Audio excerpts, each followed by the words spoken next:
Good morning! It's me, your teacher, Miss Joyce. At dahil Sabado ngayon ay i-upload na natin itong mini vlog pool party.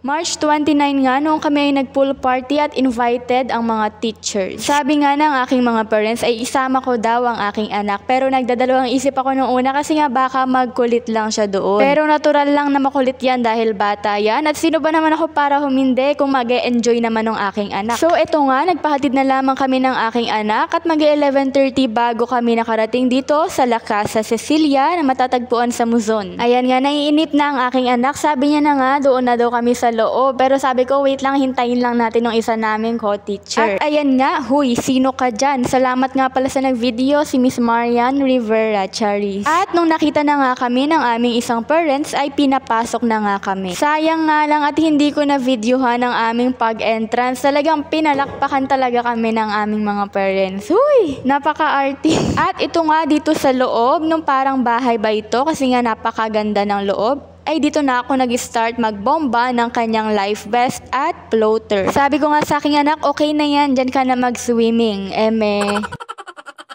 At syempre ay hindi na talaga mapigilan ng aking anak na mag-swimming, kaya naman kami ay lumabas na agad at siya ay naglublob na ng kanyang paa. Oo, paa lang, at ayaw niya nga ilublob ang kanyang ulo.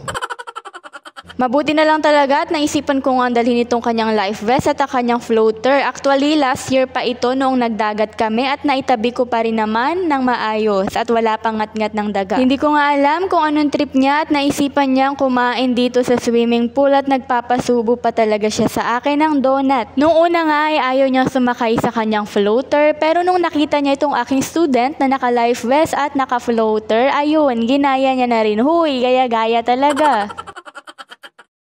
Sabi ko nga nung una ay ayaw ko talaga siyang isama dahil kilala ko nga ang aking anak, napakakulit niyan. Pero kasi ang hirap din naman mag-enjoy kapag ikaw lang mag-isa. Yung tipong maiisip mo na ay gustong-gusto ng anak ko yung mga ganitong pa-swimming pero hindi mo sinama, ay talaga nakakakonsensya bilang isang ina. Huy, napakalalim naman ng hugot. So after nga yata ng 1 hour ay nagsawa agad siya. Sabi niya nga ay dun daw muna kami sa loob. At kumuha nga rin muna ako ng aming pagkain at napakahilig talaga nito sa saging. Hindi ko nga alam kung unggoy ba siya dati. Uy, hala, napakasama naman, char. Sabi ko nga sa aking anak, ay bakit ayaw niya na agad mag-swimming? Samantalang kapag may napapanood siya sa mga TikTok na mga dagat or swimming pool, ay lagi niyang sinasabi, gustong-gusto niya daw yun. Pero mamaya, magyayaya ulit yan mag-swimming panigurado. At dahil nga, ang hirap nga naman kumain ng wala sa lamesa, ay lumipat na kami dito sa lamesa. O diba, ang syala, parang house talaga yung style nito at may taas pa. So, hindi ko nga fast forward itong video dahil nga parang ang pangit tignan kapag puro fast forward. So balik nga tayo dito sa La Casa Cecilia Resort. Ayan. Parang nasabi ko nga sa sarili ko na gusto kong balikan itong resort dahil nga kahit maliit lang siya ay ayos na ayos na. Bukod nga kasi sa may kiddie pool siya ay hindi ka na mapapalayo sa lamesa, hindi ka na rin mapapalayo sa cottage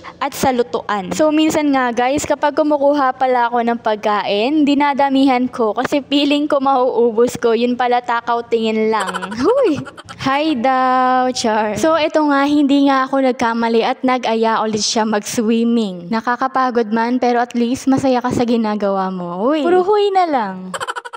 Ewan ko nga ba kung ako lang yung ganito. Kanina kasi as in, hindi ko talaga maiwan ang aking anak. Yung para bang nung umpisa natatakot ako na baka matumba siya. Tipong bilang isang nanay, grabe yung pag-aalala mo sa anak mo, lalo na at 5 years old pa lang yan. Hindi pwedeng mawala ang paningin mo, lalo na kapag nag-swimming kayo, lalo na sa mga ilog o dagat. Pero kasi minsan kapag hinayaan mo siya, parang dun mo marirealize, ay kaya niya pala, ang galing. Kaya pala ng anak ko. Parang yung takot mo sa umpisa, oo, normal yan bilang isang nanay. Nandun talaga yan. Pero kasi kapag hinayaan mo siya mag-isa, ay dun mo marirealize na kaya niya rin pala. Pero dyan lang sa kiddie pool, hindi sa malalim. Huy!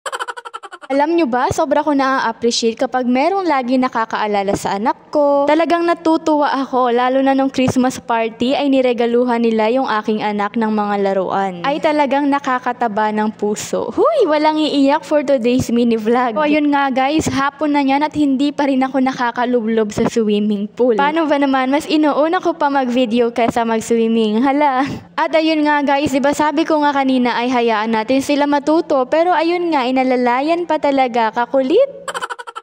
Ang sarap din sa pakiramdam nga naman na kapag yung anak mo ay nag-e-enjoy kahit tamang lakad-lakad lang siya at hindi talaga siya lumalangoy. Pero kahit nga naman na siya ay palakad-lakad lang dyan sa kiddie pool ay nararamdaman ko pa rin na nag-e-enjoy siya ng sobra. So hindi nyo nga kalain na yung batang palakad-lakad lang dyan sa kiddie pool ay nagtupak din siya. Hindi ko lang na video dahil tapos na ako mag-video nung time na yun. Hay, talaga nga namang ang bilis ng panahon dahil yung batang karga-karga ko pa noon ay araw-araw ko ng kaaway ngayon. Huy! So, hindi ko na nga pahahabain pa itong aking vlog at ayan na nga kung makikita nyo, wala na mga batang nag-swimming dahil ito na yung time na uwian na. Char. So, lagi ko nga minamanifest na sana ay dumami naman ang aking follower, viewer at mga nag-share ng video. Kaya naman, you can support me if you're going to send me a star. Oh, English. Sino ka dyan? Hala. Basta hard work and prayer. Parang ito na yung favorite kong outro na sabihin. Hala. So guys, I hope you enjoy watching without skipping the video. Bye! Thank you for watching!